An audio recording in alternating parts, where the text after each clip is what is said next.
Ninajua mafuta imepanda, lakini mimi natafuta Yesu.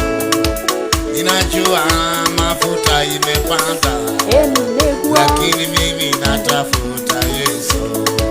Ninajua uchumi ni mbaya, lakini mimi nangojea Yesu. Sema, ninajua uchumi ni mbaya, lakini mimi nangojea Yesu.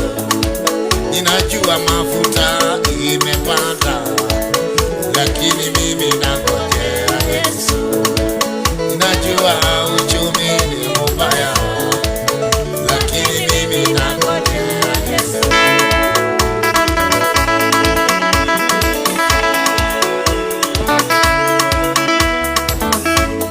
Bei ya mafuta Kenya imepanda hadi Pastor Ng'ang'a anatoa wimbo ya kusema yeye ako na Yesu hata mafuta ikipanda.